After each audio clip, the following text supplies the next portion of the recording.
Assalamualaikum dan salam Sarawakku sayang. Buletin UKAS edisi malam 14 Julai 2021 bersama saya Hafizah Munirah Mahrab. Berita utama, sebanyak 6.31 bilion ringgit akan dibelanjakan syarikat-syarikat di Taman Teknologi Samajaya Kuching. Perkara ini dimaklumkan 4 buah syarikat iaitu Taya Yuden Sarawak Sendirian Berhad, HGST Malaysia Sendirian Berhad, IMM Teknologi Sendirian Berhad dan Longi Kuching Sendirian Berhad dalam satu taklimat kepada Timbalan Ketua Menteri yang juga Menteri Perdagangan Antarabangsa dan Industri Terminal Perindustrian dan Pembangunan Usahawan Datuk Amar Awang Tengah Ali Hassan secara maya pada Selasa.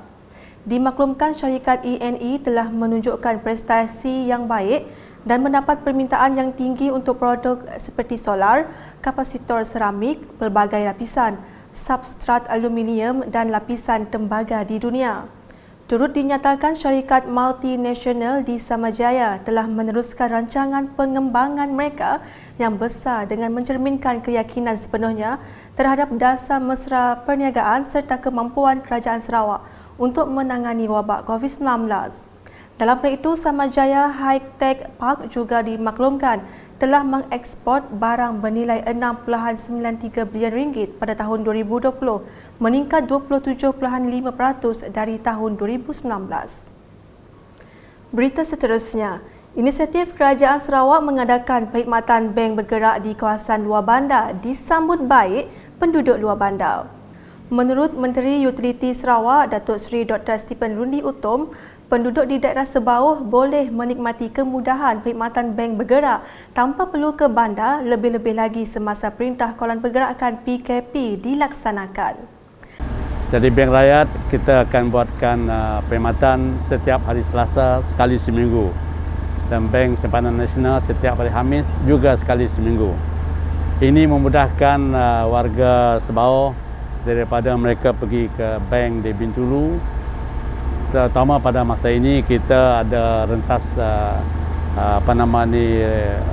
distrik, rentas daerah, ada masalah terpaksa minta permit dan sebagainya. Katanya semasa ditemui selepas mengadakan lawatan ke lokasi bank bergerak, Bank Rakyat di tempat letak kereta Riverfront Sebauh pada Selasa. Perkhidmatan bank bergerak Bank Rakyat akan beroperasi pada setiap Selasa, manakala Bank Simpanan Nasional BSN pula akan beroperasi setiap Khamis bertempat di Waterfront Sebauh pada setiap minggu. Datuk Seri Dr. Stephen yang juga Ahli Dewan Undangan Negeri Adun Kemenang turut memaklumkan perkhidmatan ATM di daerah Sebauh sedang menunggu kelulusan dan mengambil kesempatan mengucapkan terima kasih kepada Kerajaan Sarawak atas inisiatif perkhidmatan bank bergerak di daerah Sebauh. Saya juga diberitahu kita akan mengadakan kemudahan ATM jugalah dalam peringkat menunggu kelulusan negeri. Dan ini memudahkan orang ramai. Ini bukan hanya di Sebauh ya, mungkin di Belaga, di kawasan-kawasan terpencil kita adakan perkhidmatan sedemikian. Bagi pihak warga Sebauh, saya ingin mengucapkan terima kasih dan setinggi-tinggi penghargaan kepada pihak Bank Rakyat dan juga BSN dan juga kerajaan negeri yang telah prihatin memberikan perkhidmatan seperti ini untuk kemudahan orang ramai. Selanjutnya, penganjuran program ziarah belia ini merupakan inisiatif Kerajaan Sarawak dalam memastikan keselamatan penduduk khususnya belia terjamin semasa penularan pandemik COVID-19. Menteri Pelancongan Kesenian dan Kebudayaan Sarawak dan Menteri Belia dan Sukan Sarawak, Datuk Abdul Karim Rahman Hamzah berkata, selain pelitup muka dan penyukat suhu, turut disampaikan bahan-bahan lain seperti peralatan sukan dan rekreasi kepada kelab belia. Sebelum ini pada dua minggu lepas setelah diadakan di Samarahan, yang mana tiap-tiap kampung yang mana ada pertumbuhan belia, mereka telah kita agihkan dan dengan harapan apa yang kita agihkan itu akan menyuntik semangat mereka untuk mengaturkan apa-apa program yang ataupun terlibat bersama dalam apa-apa program yang dilakukan menggunakan apa yang kita telah agihkan.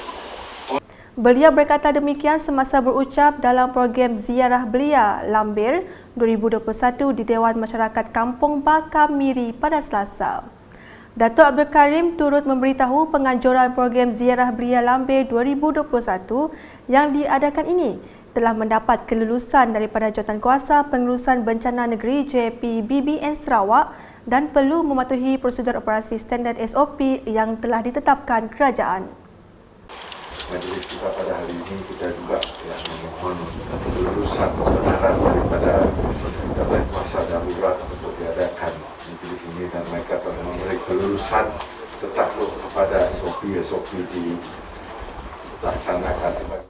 Sementara itu, Ahli Dewan Undangan Negeri Adun Lambir Ripin Lamat meminta Kementerian Belia dan Sukan dan Kementerian Pelancongan Sarawak untuk membantu mempromosikan Bakam Point sebagai produk pelancongan bagi pelancong domestik dan luar negara sekaligus meningkatkan sosioekonomi penduduk. Kita pun sebenarnya hari ini kira 2 in 1 lah. Menteri Belia dan Sukan dan dia juga Menteri Pelancongan. Jadi kita ambil kesempatan untuk membawa beliau melihat perkembangan penambahbaikan Bakam Point, yang mana Bakam Point ini pada cadangan kita ialah menjadi satu tourism spot untuk domestik dan juga mungkin untuk dari luar, pelancong luar, supaya sosioekonomi masyarakat di Bakam ini akan meningkat. Maklumlah kawasan ini produk hasilan nelayan dan juga hasilan pertanian yang boleh kita pasarkan di kawasan Bakam Point. Laporan seterusnya, kira-kira 300 penduduk Dewan Undangan Negeri Dun Semariang yang belum menerima temu janji telah diberikan suntikan vaksin COVID-19 di Pusat Pemberian Vaksin PPV Klinik Kesihatan Jalan Masjid di Dewan Majma pada Rabu. Menteri Muda di Jabatan Ketua Menteri Undang-Undang Hubungan Kerajaan Negeri Persekutuan dan Pemantauan Projek Datuk Sharifah Hasidah Said Aman Ghazali telah turun padang melawat PPV tersebut bagi melihat sendiri proses vaksinasi itu. Beliau menzahirkan ucapan penghargaan kepada Kementerian Kesihatan Malaysia KKM atas kebenaran membawa penduduk Semariang untuk divaksin di PPV tersebut. Datuk Sharifah Hasidah yang juga Ahli Dewan Undangan Negeri Adun Semariang menambah dengan adanya inisiatif berkenaan, ia akan mempercepatkan lagi proses pemberian vaksin kepada penduduk Dun Semariang yang masih menunggu giliran untuk mendapatkan suntikan vaksin COVID-19. Dalam pada itu, beliau turut memaklumkan hanya tinggal lebih kurang seramai 2,000 lagi penduduk Semariang yang masih dalam proses menunggu giliran untuk divaksinasi. Namun demikian, beliau percaya jumlah itu akan berkurangan dan akhirnya hampir keseluruhan penduduk Semariang telah mendapat suntikan pada penghujung bulan ini. Selain inisiatif mendapatkan tempat bagi penduduk yang masih menunggu giliran, Adun Semariang itu turut melakukan program outreach vaksin secara berperingkat di mana pasukan pegawai perubatan dan jururawat klinik kesihatan Petra Jaya akan pergi ke kediaman bagi penduduk yang kurang upaya, terlantar dan warga emas untuk memberi suntikan vaksin. Selanjutnya, Menteri Muda di Jabatan Ketua Menteri Hal Ehwal Islam dan DBKU merangkap Menteri Muda Utiliti Bekalan Air Sarawak, Datuk Dr. Abdul Rahman Junaidi, telah melakukan tinjauan projek naik taraf sistem perparitan di Kampung Santubong pada Selasa. Beliau memberitahu projek tersebut bernilai RM504,000 dibina sepanjang 319 meter, merangkumi pembinaan parit konkrit, parit sampingan, penutup parit dan struktur tambahan. Jelasnya lagi, tanah kosong yang terdapat di sekitar tanah projek turut dicadangkan untuk pembangunan tempat rekreasi berdasarkan cadangan para belia untuk membangunkan gelanggang bola tampar dan bola sepak. Selain itu, beliau yang juga Ahli Dewan Undangan Negeri Adun Pantai Damai turut meninjau projek naik taraf struktur batas Kampung Buntal siap sepenuhnya pada Mei lepas. Projek yang bernilai RM639,000 itu melibatkan penambahbaikan jalan raya dan memperkuatkan jalan di tebingan sungai sekaligus memperbaiki struktur ban sepanjang 141 meter yang kerap pecah. Selepas itu, Datuk Dr. Abdul Rahman juga melawat ke Pusat Pemberian Vaksin PPV Klinik Kesihatan Buntal yang beroperasi pada minggu kedua dalam pemberian suntikan vaksin dos kedua jenis Sinovac. Tambahnya lagi, suntikan vaksin telah diberikan kepada seramai 800 orang melibatkan Kampung Boyan dan Kampung Gersik, manakala bagi dos kedua mereka telah ditempatkan di PPV Klinik Kesihatan Petrajaya pada hari Sabtu dan Ahad minggu lepas, dan kesemua mereka telah melengkapkan suntikan vaksin tersebut. Dalam periksa itu, beliau turut menyampaikan sumbangan kepada petugas Barisan Harapan termasuk sukarelawan kampung kawasan tersebut. Seterusnya, sambutan Hari Sarawak pada 22 Julai ini akan disambut secara hybrid sama seperti tahun lepas ekoran penularan wabak COVID-19. Orang awam ketika ditemui pada Rabu bersetuju tarikh 22 Julai itu merupakan satu tarikh penting kepada rakyat Sarawak. Bagi Muhammad Yusmir Usaini, Hari Sarawak adalah untuk memupuk semangat perpaduan rakyat di negeri ini.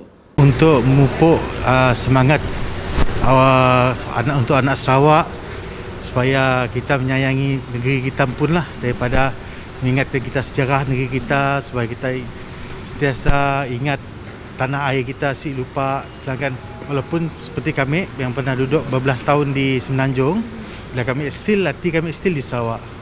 So kami akan sentiasa ingat apa yang berada di Sarawak lah. Manakala bagi Ketua Pergerakan Wanita Kawasan Semariang Hanifah Saib, sambutan Hari Sarawak diraikan untuk memperingati sejarah asal-usul terutamanya generasi baru. Untuk mengingatkan orang kita, orang Sarawak. Kadang-kadang kita ingat kita tu bahawa kita tu duduk di tanah air negeri Sarawak tu. Terutamanya generasi yang akan datang. Dia kena kenal negeri Sarawak tu. Jadi kadang-kadang kita tahu dari sini kita datang. Di Lundu, sebanyak 13 projek berkaitan dengan rumah ibadat Islam di daerah Lundu dan daerah kecil Sematan melibatkan peruntukan sebanyak 1.05 juta ringgit telah diluluskan. Kesemua projek yang bernilai keseluruhan 1.05 juta ringgit itu telah disampaikan Ahli Dewan Undangan Negeri Adun Tanjung Datuk Amar Jamilah Anu di Masjid Perhin Sri Adnan Satim Lundu pada Selasa. Antara projek yang telah diluluskan adalah seperti tertera.